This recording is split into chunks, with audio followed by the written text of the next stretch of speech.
Bom dia!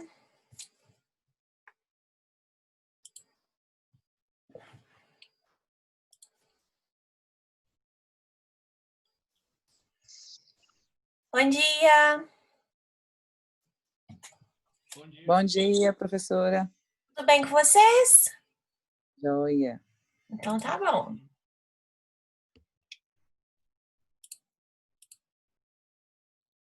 Bom, hoje nós vamos estudar um pouquinho a questão das ações de família, tá? Essas ações, elas têm um procedimento, na verdade, não é nem chega a ser um procedimento especial propriamente dito, né? Mas ela traz aí algumas novidades que não existiam no antigo Código de Processo Civil. Então, eu vou falar um pouquinho delas para vocês. Eu resolvi dar hoje um procedimento só. Semana passada a gente estudou 2 procedimentos, né? O procedimento de oposição e o procedimento de habilitação. Hoje eu resolvi dar um procedimento só porque a gente tem uma VA para hoje, né? Então eu imagino que talvez vocês tenham algumas dúvidas, queiram tirar comigo alguma dúvida. Então eu resolvi dar um procedimento só para a gente poder ter tempo de discutir a VA, ter tempo de vocês tirarem as dúvidas e, eventualmente, também, quem ainda não postou, ter tempo, poder utilizar também um pouquinho a aula para poder fazer essa postagem, né? Ficar sem a aula hoje não dava de jeito nenhum, né? Não tinha jeito de eu disponibilizar essa aula para vocês fazerem a VA, porque isso iria acabar refletindo, né, no nosso cronograma. A gente tem aula hoje, dia 19, dia 26 e também no dia 3. A nossa prova final é no dia 6 de julho. Então, a gente tem aí hoje e mais 3 semanas de aula. Mas eu queria deixar o dia 3 para a gente poder fazer uma revisão. Então, eu tenho aula com vocês hoje e daqui a mais 2 semanas. Então, para a gente poder não perder, né, não ficar muito apertado no cronograma, eu não pude disponibilizar a aula de hoje para vocês fazerem a VA. Bom, sobre a prova, bom dia, Laísa. Sobre a avaliação suplementar da inicial, nós tivemos alguns alunos aí da sala fazendo, né? Foi uma avaliação tranquila. Deixa eu achar ela aqui, que aí eu faço uma correçãozinha dela também, que eu acho que vai ser interessante para vocês, porque vocês ainda não estudaram, não viram, né, a aplicação prática dos embargos de terceiro. Então, eu acho que vai ser interessante vocês verem uma questão prática, por exemplo. Não sei se vocês tiveram curiosidade de ir lá no sistema e ver a prova, né? Imagino que talvez alguns de vocês não. Então, vamos lá. A primeira questão. Mariana foi diagnosticada com câncer de útero em estágio 2. O único medicamento disponível pelo SUS não está sendo produzido, não está produzindo o efeito esperado. Recentemente foi aprovado pela Anvisa um medicamento que trouxe melhores resultados no tratamento de Mariana. Entretanto, este medicamento não é fornecido pelo SUS. Visando apenas a concessão do medicamento, sem qualquer outra pretensão, Mariana procura por você, advogado, para que lhe auxilie juridicamente. Diante deste caso, responda. Qual tutela provisória será utilizada no caso? Explique sua resposta detalhadamente. A tutela aqui, gente, seria a tutela antecipada antecedente, né? Acho que não resta dúvidas a respeito disso. Por que seria tutela antecipada antecedente? Porque a gente tem uma coincidência entre o requerimento de tutela e o pedido final, né? Então, é um caso urgente, então a gente tem a probabilidade do direito e a gente tem também o perigo de dano, né? Então, nós temos o fumus boniuris e o periculum in mora. E nós temos a urgência. E nós queremos antecipar um provimento que nós teríamos ao final do processo. E como eu tenho uma coincidência entre o requerimento de tutela e o pedido final, eu posso fazer a tutela antecipada antecedente. Como eu não quero nada mais, nada além do que o medicamento, eu posso fazer o requerimento da tutela antecipada antecedente, né? Bom, questão número 2. Sara é síndica do condomínio Nosso Lar. O condomínio é formado por 200 apartamentos. Cada condomínio paga R$ 450 mensais de condomínio. O índice de inadimplência do referido condomínio é muito baixo. Apenas 5 condôminos estão inadimplentes. Recentemente, os condôminos foram surpreendidos quando foi identificado um gato de energia elétrica no condomínio. Assim, a conta, que deveria ficar em torno de R$ 600 por mês, era emitida no valor de 50. Ademais, há um mês, o fornecimento de água do condomínio foi interrompido por falta de pagamento de contas de água. Lá do outro, a síndica Sara, que não trabalha, vem realizando diversas viagens, inclusive internacionais, e feito compras de roupas, bolsas e sapatos de marca, postando suas fotos sempre no Instagram. O condomínio possui apenas playground, não possui porteiro e uma vez por semana conta como faxineira. Assim, os gastos são muito pequenos diante da arrecadação. Maria Antônia, uma das condôminas, paga o condomínio rigorosamente em dia, procurou por Sara para que houvesse a apresentação das despesas e das receitas do condomínio. Sara está postergando tal apresentação. Maria Antônia, indignada com a situação, reúne os demais condôminos e procura por você, advogado, para uma orientação, querendo saber como está sendo feita a administração das contas do condomínio. Como advogado, responda. Qual procedimento pode ser usado para tutelar os interesses de seus clientes? Explique o procedimento respondido por você de forma completa. Aqui, gente, nós teríamos o procedimento da ação de exigir contas, né? Aqui eu não estou pedindo para que bens sejam protegidos, eu não estou pedindo nada disso, então não seria uma tutela cautelar. Quem respondeu tutela cautelar, na A eu zerei, na B eu considerei 3 pontos. Tá? Mas seria uma ação de exigir contas e aí basicamente vocês teriam que me explicar o procedimento, né? Aquela petição inicial com os 2 pedidos, um pedido é apreciado na primeira fase do processo, se houver 2 fases, o segundo pedido é apreciado na segunda fase do processo, então na primeira fase ela termina com a condenação do réu a prestar contas, né? E aí a segunda fase a gente vai ter a apuração de possível saldo devedor, a gente nem sabe se vai existir saldo devedor.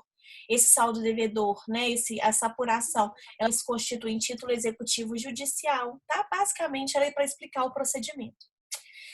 3. José ajuizou a ação de execução de quantia certa em face de Manuel. Como não houve pagamento, José passou a diligenciar acerca de bens passíveis de penhora, encontrando apenas um bem que está hipotecado. José pediu a penhora do bem, mas não realizou a intimação do credor hipotecário.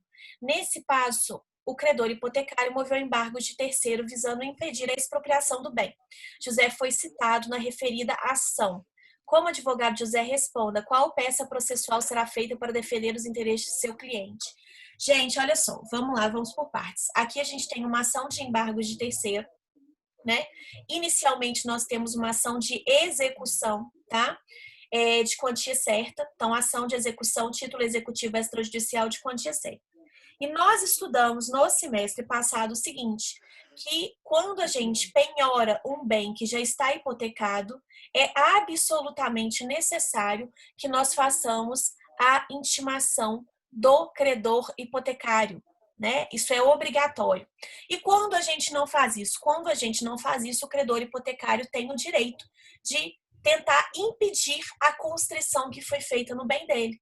Então, o que o credor hipotecário, no caso da questão, fez? Embargo de terceiro, né? E citou, então, a pessoa que fez a penhora nos bens. A penhora no bem que está hipotecado. Nesse caso, o que ela vai fazer, então, em relação a essa ação de embargo de terceiro? Contestação, né? Ela iria apresentar uma peça de contestação. A peça processual cabível aqui, no caso, é contestação. Não resta dúvida disso.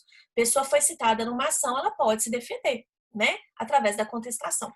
E nós temos um plano de alegações limitada quando a gente fala de embargos de terceiro em relação ao credor hipotecário, né? A gente só pode alegar que o título era nulo ou não obrigava terceiro, que outra era coisa dada em garantia ou que o devedor era insolvente.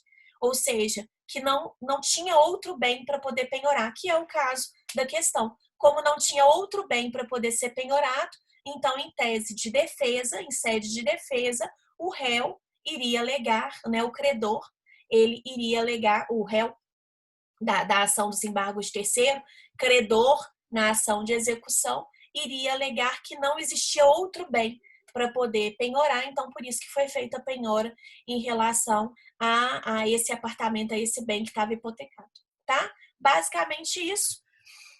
Foi uma prova bem tranquila.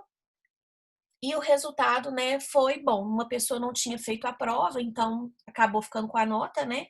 Mesmo que ela fez a suplementar apenas, e a outra pessoa, né, que é o seu Bartô, ele recuperou, né, seu Bartô? Graças a Deus, o senhor tirou uma nota boa aí na prova. Graças a Deus, fiquei muito feliz. Seu Bartô tá me ouvindo? Tá aí, seu Bartô? Sim, estou ouvindo. Muito Então bom. tá bom. Fiquei muito feliz com a nota do senhor, viu? Fiquei muito feliz. Eu também, Muito não feliz preocupo. mesmo. Muito Fiquei feliz. preocupado, mas vamos lá, né? Tá, beleza, obrigado. Nada, eu que agradeço. Então vamos lá, gente. Vamos então agora para a nossa matéria, tá? Lembrando, né, que todas essas matérias que a gente está tendo, nós vamos ter na avaliação final, né? Então, geralmente eu cobro um procedimento especial de cada, né? Eu cobro uma questão com um procedimento especial, cada procedimento especial numa questão, misturo às vezes duas, né? E cobro o resto de tutelas, tá? A distribuição da prova final, normalmente eu faço isso. E vamos lá então para a aula de hoje, né? Na última aula, relembrando, a última aula a gente estudou a oposição e estudou também a ação de habilitação. A oposição, à noite até me perguntaram, falaram assim, professor, é parecido com os embargos de terceiro a oposição, né? Algumas pessoas confundem, tá?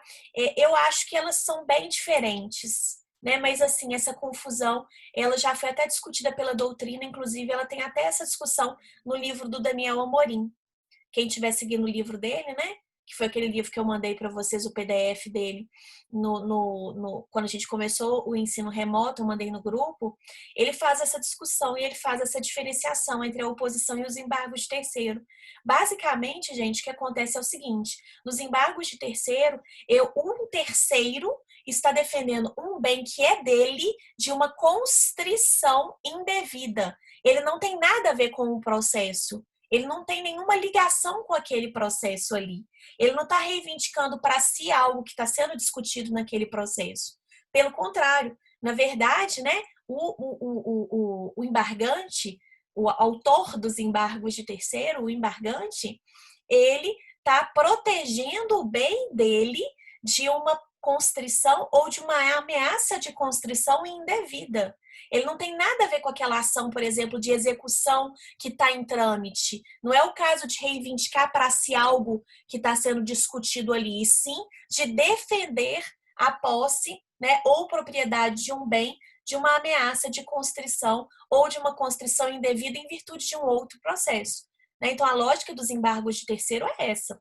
Na oposição, não. Na oposição, gente, o que acontece? O bem que está sendo objeto do processo é de uma outra pessoa. Então, na verdade, ela tem interesse direto naquele processo em que se está discutindo a propriedade do bem. Então, ela tem que entrar naquele processo para poder dizer o seguinte, olha, não, o bem não é nem dele nem dele, o bem é meu, tá? Então, ela tem interesse direto no processo, na ação em que se discute a posse ou propriedade do bem. Então, a diferença essencial entre a oposição e os embargos de terceiro é essa. Agora, para uma pessoa, por exemplo, que estudou pouco oposição, que estudou pouco embargos de terceiros, você pode acabar confundindo. Então, tem que tomar cuidado com isso, viu, gente? Muito cuidado.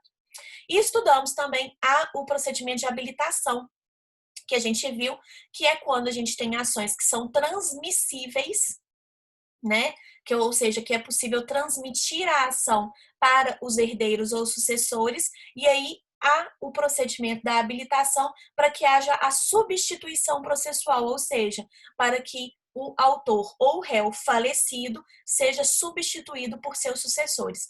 E aí, por fim, a gente acabou discutindo aqui a questão da pensão alimentícia, da aposentadoria, o Robert até fez a intervenção, e eu expliquei para vocês a questão da pensão alimentícia em relação ao pai, né? E aí, inicialmente, eu falei para vocês que, até então, né, a meu ver, essa ação seria extinta. Por quê? Porque seria complicado você passar essa ação para os avós. Por outro lado, né, eu estava discutindo com o pessoal da noite e me veio uma outra possibilidade, tá? Eu acho que, dependendo da situação, o juiz ele pode extinguir o processo se ele entender que não há uma intransmissibilidade da ação e sim, na verdade, né, a necessidade de propor uma nova ação em face dos avós paternos e maternos, como ele também pode entender que é possível, sim, fazer a habilitação. E aí, nesse caso, o que acontece? Eu vou fazer a habilitação em relação ao pai falecido com os avós paternos e vou ter que promover o ingresso dos avós maternos nessa ação. Então, eu teria que fazer a habilitação do pai, né, que faleceu com relação aos avós paternos e teria que promover também nessa mesma ação a citação dos avós maternos. Aí, nesse caso, eu entendo que seria possível a gente fazer a habilitação, a gente utilizar a habilitação. Porque, vejam, não seria possível utilizar a habilitação com relação aos avós paternos e maternos. Por quê? Porque os avós paternos, eles sim, né, eventualmente são sucessores do pai falecido. Mas os avós maternos não. Então, nesse caso, a habilitação seria apenas para os avós paternos e se eu quisesse aproveitar, se houvesse a possibilidade de eu aproveitar essa ação de alimentos, eu teria que incluir nessa ação os avós maternos. Mas aí eu vejo uma outra questão também. Antes de fazer essa habilitação, eu provavelmente teria que fazer um aditamento do pedido. Um aditamento da petição inicial. Por quê? Porque a minha causa de pedir muda. Existem as necessidades e as possibilidades dos avós, entende? Por isso que eu tenho um pouco de dificuldade de enxergar a habilitação nesse procedimento, né, de alimentos. Mas, né, eventualmente, talvez seja possível sim, tá? Eu tenho um pouco de dificuldade porque eu acho que antes da habilitação talvez eu tenha que fazer um aditamento. Por quê? Porque não é simplesmente uma substituição, a gente tem uma situação fática diferente. A gente talvez tenha avós com maior possibilidade ou com menor possibilidade que o pai. E aí é um pouco complicado você manter a petição inicial com os fatos e fundamentos que você expôs ali, entende? É um pouco diferente. Mas, enfim, né? Eu acho que pode ser possível sim, tá? Gente, ficou alguma dúvida a respeito do procedimento que a gente estudou na semana passada? De oposição ou de habilitação? É bem tranquilo, né? Então, beleza. Então, hoje, né, a gente vai estudar os procedimentos, né, o procedimento das ações de família. É diferente do que a gente estudou até agora, gente. Nós vamos estudar, a petição inicial tem que ter esse requisito, vai acontecer isso. A gente vai estudar mais como que é que se aplica esse procedimento em ações de família, tá? E aí, o que acontece? Esse procedimento ele foi criado no CPC de 2015, com base em um procedimento que já existia no CPC de 73, mas que não existia, gente, de forma registrada, de forma escrita no CPC de 73. Existia mais de forma costumeira no CPC de 73. Então, o que a gente tinha na época, né, do Código de Processo Civil de 73? Tá? Como é que era, né, na prática, para vocês entenderem por que a gente chegou nesse ponto que nós estamos hoje, disso está escrito, registrado no CPC de 2015. Quando a gente tinha o CPC de 73, gente, e começou a onda das audiências de conciliação, cabia a cada vara, né, designar a audiência de conciliação ou não, tá? Acabou se tornando uma prática comum nas varas de família. O juiz, ao receber a petição inicial, verificar que ela preenchia os requisitos do artigo 319 e 320, determinar a citação do réu para comparecer em audiência de conciliação, tá? Isso acabou se tornando uma prática lá no CPC de 73. Mas não se tinha, gente, um capítulo, igual a gente tem hoje, né, no CPC de 2015, dedicado a essas ações de família, em que se tinha, inclusive, hoje, a obrigatoriedade da realização da audiência de conciliação ou de mediação. Lá naquela época do CPC de 73, era muito assim, era muito solto, né? Foi o início, né, gente, dessas audiências, de cada juiz decidir de uma forma. Então, a gente tinha, por exemplo, se um processo de alimentos caísse em uma determinada vara, o juiz ele não designava a audiência de conciliação. Ele fazia a aplicação do procedimento mesmo de alimentos da Lei 5.478, tá? Então, ele fazia o seguinte, ele citava o réu para comparecer em uma audiência de conciliação, instrução e defesa. E aí, nessa audiência, ele tentava a conciliação. Se não desse a conciliação, o réu tinha que apresentar a defesa, passava a palavra para o autor para impugnar a defesa lá na hora e já passava para a instrução. Então, era uma audiência una, tá? Lá da lei de alimentos. Tinha juiz que aplicava essa audiência, como tinha juiz que designava a audiência de conciliação E aí, se não houvesse conciliação entre as partes, começava a contar o prazo de defesa do réu da audiência de conciliação, tá? Então, cada juiz fazia de um jeito, né? Cada juiz tinha uma ideia e fazia de uma forma. Não existia obrigatoriedade de ir nessa audiência, gente. Então, se acontecesse, né, das partes, tanto o autor quanto o réu, delas não comparecer nessa audiência, não acontecia nada, tá? Simplesmente, né, o conciliador lavrava a ata, lavrava a ata. E aí, várias vezes eu participei de audiências em que meu cliente não foi, nem a parte contrária, né? Principalmente quando eu estava pelo núcleo da faculdade. Eu ia na audiência, chegava lá, fazia o pregão das partes, nem autor nem réu compareciam, ou às vezes só o autor comparecia, o réu não comparecia, tá? E aí, nesse caso, então, simplesmente era lavrada a ata, né, da audiência de conciliação, onde constava que as partes não tinham comparecido ou o réu não tinha comparecido e era aberto o prazo de contestação de 15 dias. Basicamente, era isso que acontecia. Mas cada juiz fazia de uma forma, não se tinha um procedimento previsto para aplicação em jurisdição contenciosa. O que é a jurisdição contenciosa, gente? Quando eu tenho lide. O que é a lide? Uma pretensão resistida, ou seja, eu quero uma coisa e a outra parte quer outra. A gente tem uma parte, o autor pedindo e o réu impedindo.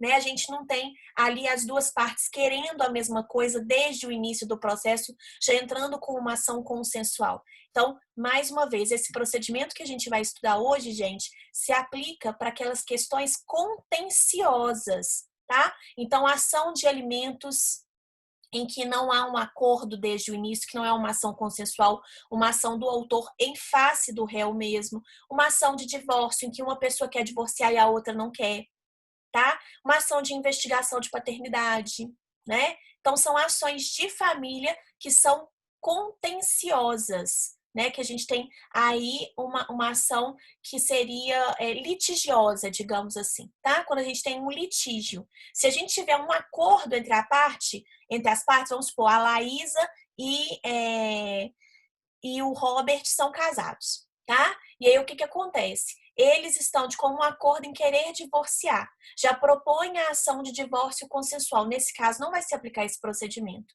E sim os procedimentos lá de jurisdição voluntária, que a gente vai ver de forma bem superficial, né? Do artigo 731 a 734 do CPC. Tá? Provavelmente essa vai ser a nossa última aula do semestre. Eu falo um pouquinho desses procedimentos de jurisdição voluntária, tá?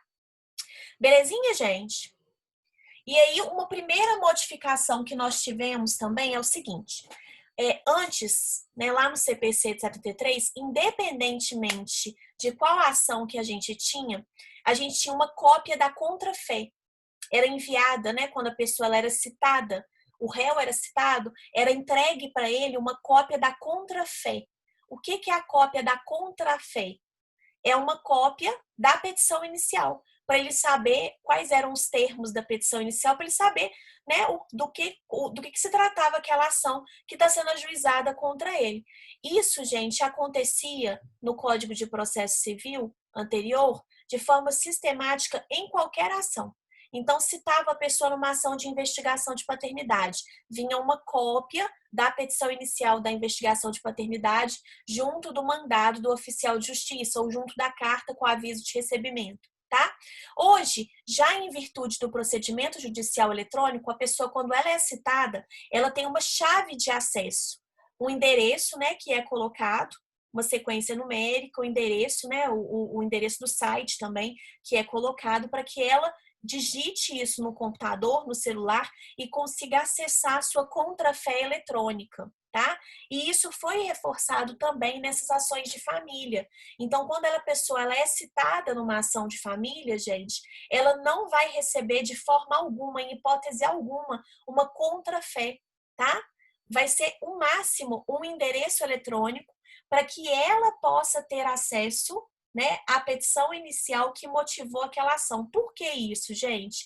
Porque a gente sabe que o procedimento, as ações de família são ações sigilosas. Então, é para poder evitar qualquer tipo de exposição da parte.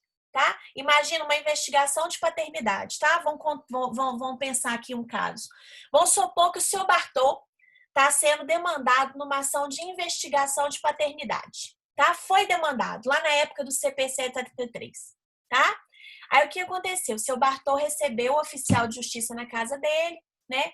Assinou lá o mandado, tá? De citação, pegou a contrafé, colocou em cima da mesa e foi na cozinha tomar um café. A esposa dele pegou a contrafé e falou assim: o que se trata isso aqui? O que é isso aqui? É a pior forma de você descobrir que tem uma ação de investigação de paternidade contra seu marido, né, gente? Nesse caso, o que seu Bartô fez? Seu Bartô saiu de casa, foi atrás do Robert, procurou o Robert para o Robert já fazer o divórcio dele, né? Já é duas tacadas, não é isso? Já recebe a contrafé da ação de investigação de paternidade e numa outra tacada já vai atrás do advogado para fazer o divórcio, né, gente? Porque imagina, olha para você ver, não tô falando que tem que esconder, não, gente, não é isso, não. Mas imagina a forma como... Aí o seu Bartô ficou tão assustado que ele até caiu da conexão, tadinho.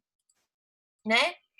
Aí imagina a forma de você receber essa notícia, ao invés do seu Bartô, né, poder explicar para a esposa dele, olha, então, né, tem uma ação aqui em trâmite, tudo, vou procurar um advogado e tal, né? Ao invés disso acontecer, gente, ela acabou ficando sabendo da pior forma possível, né? Pegou um documento na mesa, tá lá lendo e aí, de repente, é uma ação de investigação de paternidade. Então, para evitar todos esses problemas, seu Bartô voltou, né? Para evitar todos esses problemas, gente, é que a gente vai ter essa restrição com relação ao conteúdo do mandado, tá? Vai ter o mínimo de informações possíveis no mandado e vai ter só uma chave de acesso, não vai ter contrafé, vai ter só uma chave de acesso para que seja ali acessado o conteúdo da petição inicial, tá? De forma bastante sigilosa, para poder manter a privacidade das partes, tá? Então, não tem contrafé. Aí, o Robert agora também caiu. O Robert, que foi procurado pelo seu Bartô na ação de divórcio, caiu também.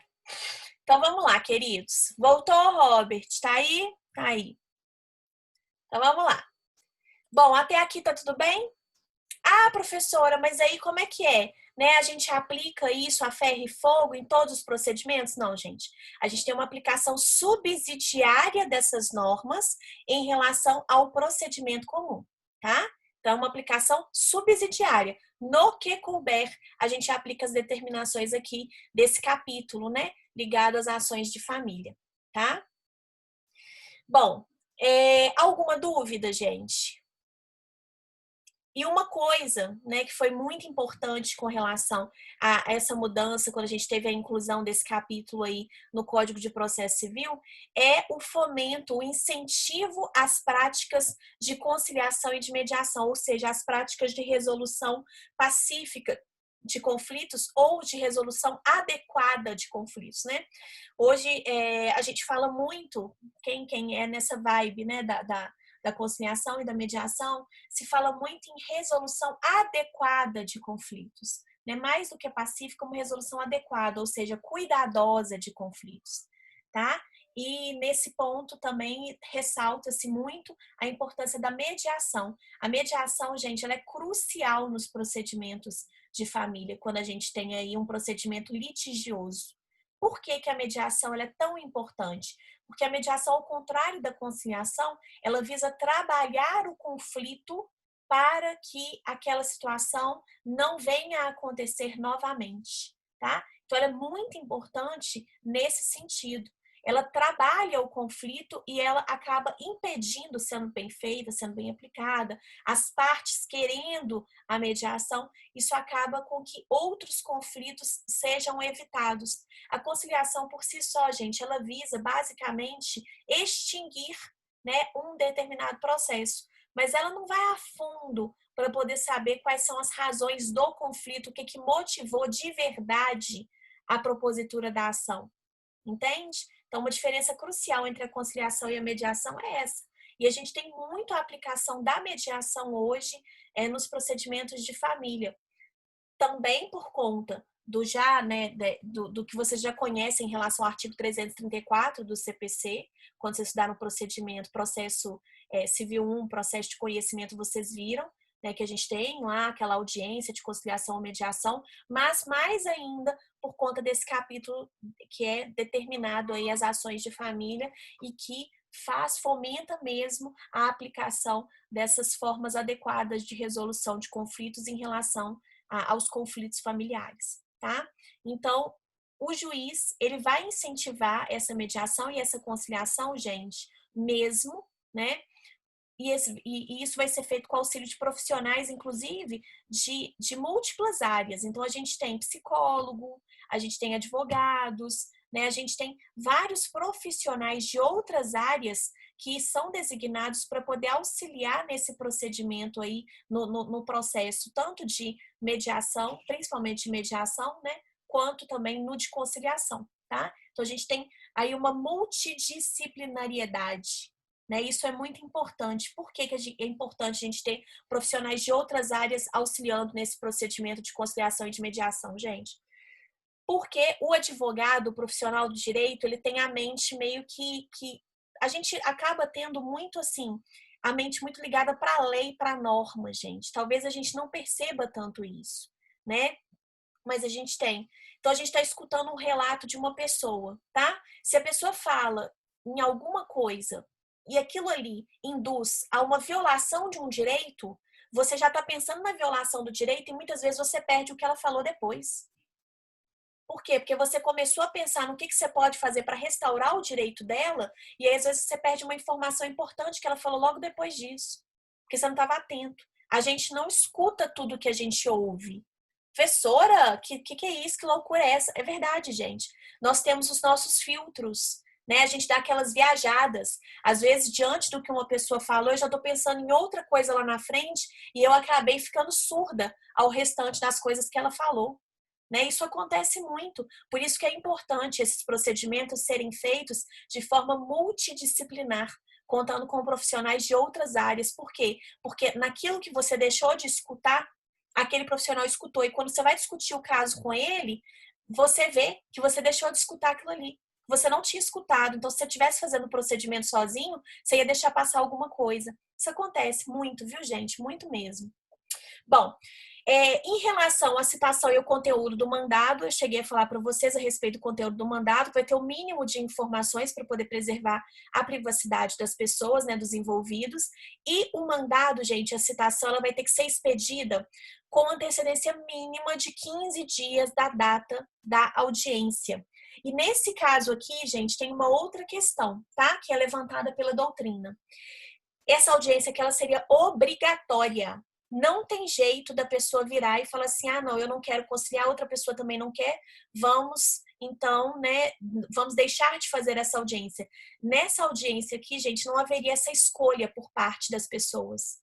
Por que eu estou dizendo isso? Porque quando vocês estudaram no processo de conhecimento, vocês viram que a audiência de conciliação e mediação ela é obrigatória? Sim, mas ela pode deixar de ser realizada em duas situações. Na primeira, se ambas as partes não tiverem interesse na audiência, ou na segunda, se o caso não admitir autocomposição, né? São as duas exceções que vocês estudaram lá no artigo 334 do CPC. Essa audiência aqui, gente, por sua vez, ela não teria essa possibilidade de não acontecer. Ela é uma audiência obrigatória, obrigatória mesmo. As partes não têm como dizer, falar assim, não, o autor não quer, o réu também não quer. Não tem isso, tá? Por quê, gente? Para poder tentar mesmo implantar, né, assim, até de forma mais assim, né, coercitiva, quase isso, né, essa cultura do diálogo entre as partes, tá? Professora, mas você acha que isso é produtivo, ser uma audiência obrigatória? Eu vou falar para vocês o seguinte, gente. Eu acho que pode ser sim, tá? Bem produtiva a audiência, né? E eu acho que a gente tem que mudar a cultura de uma forma. A gente tem que tentar mudar a cultura de alguma forma. E aí a forma que se achou para poder tentar mudar essa cultura da adversariedade, da briga, foi obrigar as pessoas a terem uma audiência que elas vão ter que conversar, né? Professora, mas obrigar, será que é esse o caminho? Gente, é uma tentativa, né? Eu não tiro, eu não vejo isso como uma coisa ruim. Eu acho que se a gente não fizer isso, a gente vai continuar nessa cultura de briga atrás de briga, de briga atrás de briga, de pisou no meu pé, vou te processar. Se a gente não tiver essa cultura de paz, principalmente nas questões familiares, eu acho que isso vai acabar redundando em outros problemas, em outros processos. Então, eu acho que é uma tentativa muito válida, tá? Eu entendo que seria interessante se as pessoas, elas pudessem, né, de livre e espontânea vontade comparecer nessa audiência, mas eu também tenho a experiência anterior em que não existia essa obrigatoriedade e as pessoas, elas não tinham o compromisso de comparecer nessa audiência. E elas queriam a briga mesmo, tá? Então, eu acho que é bem produtiva essa audiência. A ocorrência dessa audiência é bastante produtiva. A gente tem que mudar a cultura de uma forma ou de outra, né? O que acontece, gente?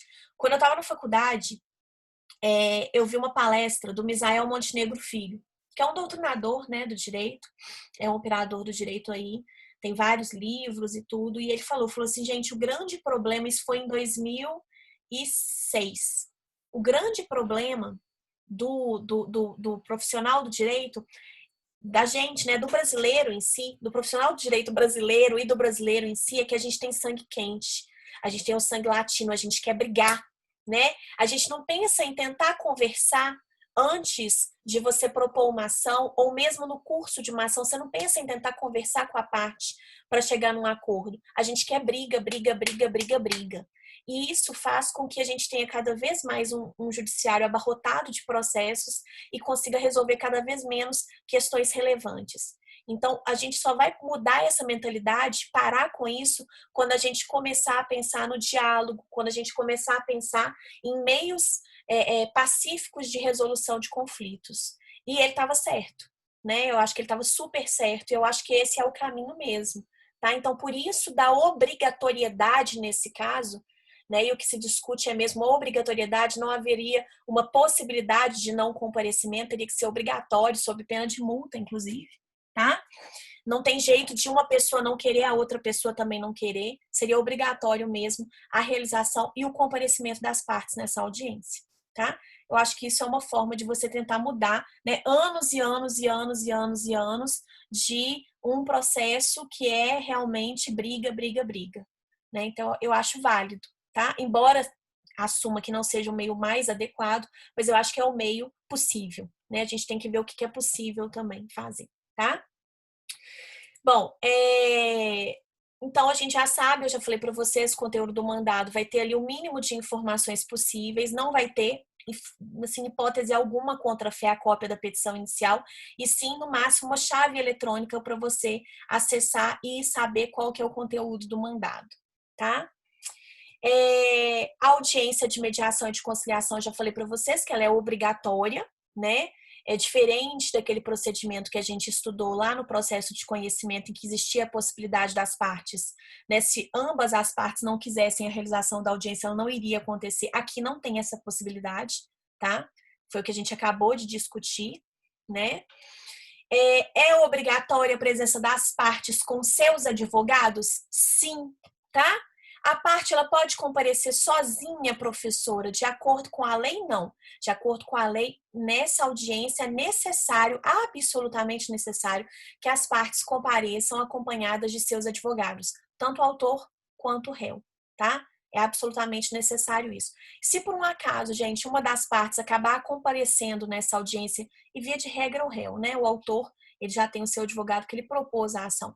Mas se o réu, por exemplo, deixar de comparecer nessa audiência acompanhado de advogado, muito provavelmente nesses casos vai ser nomeado para ele, havendo possibilidade de acordo ali, né? Vai ser nomeado para ele um advogado ad hoc, tá? Vai ser nomeado para ele um advogado só para o ato, né? Para poder assinar junto com ele a ata, verificar se aquele acordo é bom para o réu também, tá? Basicamente isso que vai acontecer, mas o código ele traz a obrigatoriedade do comparecimento das partes com seus advogados. Gente, vai cair a conexão, vou mandar o outro link para vocês, para a gente continuar, tá? Beijo!